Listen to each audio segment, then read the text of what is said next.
很多人以为空间整理师就是嘎嘎。谢谢你让出你的书桌，让我们做示范。我是一名注册已职业的辅导员，有一些物品有情感上的连接，都是比较难去断舍离。我有一个委托人跟我讲，他心很烦，所以他想要找整理师。为什么夹面包的东西会夹零食？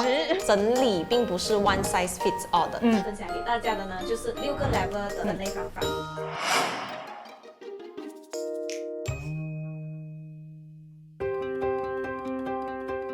嗨，大家好，我的名字叫 Jack， 然后我是一名空间整理师。那空间整理师这一个概念呢，很多人是以为近期才出现的职业。其实早在上个世纪的80年代的美国，他们开始对收纳啊，还有空间整理有需求，才产生这一个空间整理师的职业。你们有没有想过，其实从你们出生到现在啊，你们东西一直在增加，因为你会一直买嘛。可是因为现在我们经济能力提高了，喜欢买很多东西，但是可能物质的空间很有限，所以变得在有限的区域里面东西越来越多，所以才需要定期的断舍离，定期审视自己的东西，这个空间才能流动起来。更深的一层奥义就是让你了解自己的生活习惯，了解自己所需的物品。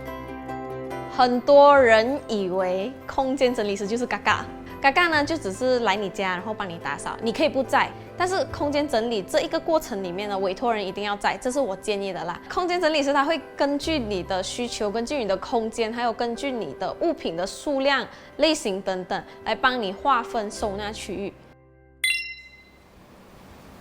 Hi Jack， 嗨，你好。你好，我是心如。我是一名注册已职业的辅导员，我跟一般的辅导员不一样的地方是，其实我是在殡葬业里面工作，所以我有一部分的时间呢是会陪伴丧亲者经历那个哀伤的过程这样子。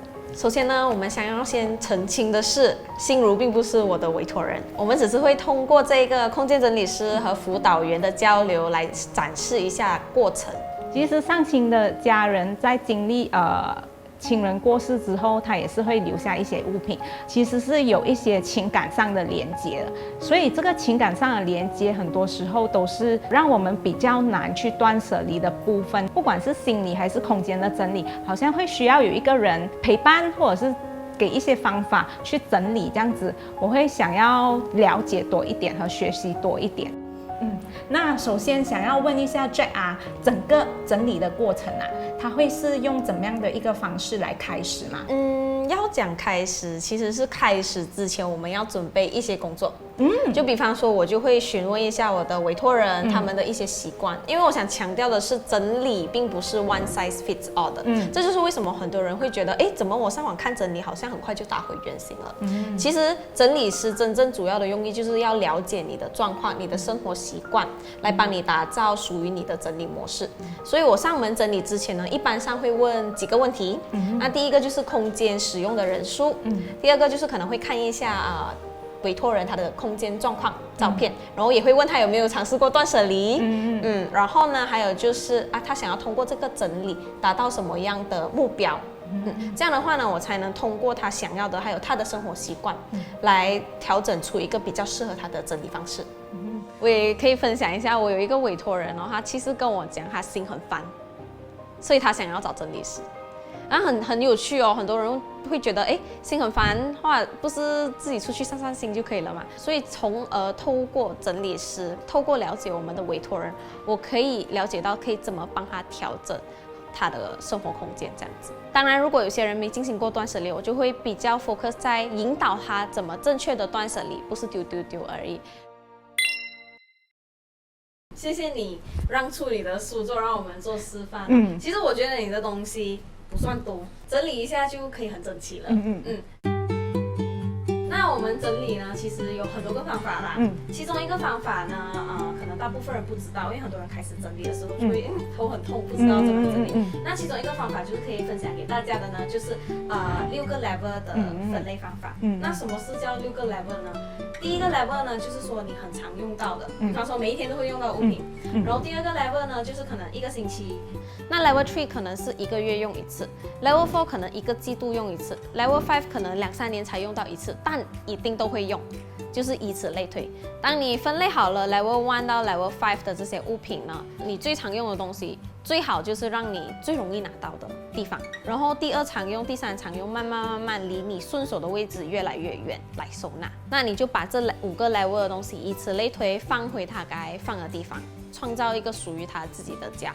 那我想要分享的一下就是 Level 6 box。那 Level 6 box 呢，其实很多人会很奇怪，到底是什么东西？其实简单来说就是待处理物品。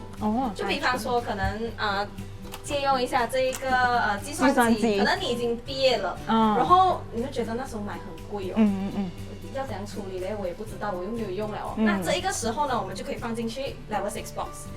然后 Level 6 box 另外一个重点就是你一定要写 deadline，截止日期。比方说让你有6个月的时间观察一下自己到底有没有需要用到这个物品。然后你就写那个截止日期，截止日期一到了，你到时间你 review， 你发现其实可以断舍离了，你就可以处理掉它，或者是你觉得其实我还能用，你就可以把它拿出来持续使用。那我想问一下，你有什么东西你是觉得可以直接断舍离掉的吗？这个想要 recycle 很久了，但是没有拿去 recycle。OK。这个，我觉得这个其实是放口罩了，但是它就没有在用，其实也很阻挡位置，不方便使用，就是那种免费的东西啊。其实有时候，所以大家买东西之前一定要想一想，再想一想，再想一想，3思很重要，我要讲3次。对，到底有没有用？到底方不方便？因为当你买的收纳物品不方便的话，你其实是不会用的。其实这个是我朋友同事送的，收起来也是觉得蛮好的，只是又觉得不知道要怎么收。是哦，然后也是会吸灰尘啊。OK， 那其实像这种有纪念意义的物品，你又不知道要不要断舍离掉嘞？我的建议是你其实可以买一个小盒子，比方说可能你也可以用 drawer 啦，抽屉，如果抽屉里面有空间的话，你也可以收进去，因为这样第一能起到防尘的作用，第二你也可以划分出一个纪念区，纪念区，或是我们说 memory box 也可以，然后把这个东西收在里面。没想到，其实我之前整理了1次，然后现在再跟你整理多1次的时候还是有一些的需要断舍离的东西。这一些都是你想要回收的，然后这个可能就直接丢进垃圾桶，然后这个可能是要物归原位，对，这一些物品呢是物归原位的物品，它不是断舍离的物品哦。我比较想强调一点是这个，为什么夹面包的东西会夹零食和面包出现在你房间没有归位？对，问题就在归位。对，所以我们把要归位的东西放进来。OK。要断舍离的放进来。那你觉得你整理过后，你的桌子是怎么样的？就比较整齐，然后感觉上也讲他们都有一个固定放的地方。还有很多人以为请整理师上门协助只是1次就够了，其实并不是哦。其实整理这个过程不是1次就 OK 的，你需要关注的是在maintain这一个方面。那你需要maintain，这就是为什么我说委托人一定要参与进整理师的工作，一起为自己的生活空间规划起来。这样的话，你整个邀请整理师上门协助的意义就存在了。这样我蛮好奇你们是怎么样去处理离开的人留下的物品？有一些物品其实它是有抚慰的功能的。北猫那时候是因为肾衰竭过世了，突然它就不在了，就要赶快去收拾它的衣物，其实是很难的，对我来讲。所以在整理方面我这一个 memory box 其实是非常重要的。会想起一个衣物分类的方式，可能衣服转做成枕头。断舍离其实并不是丢弃掉那一个思念。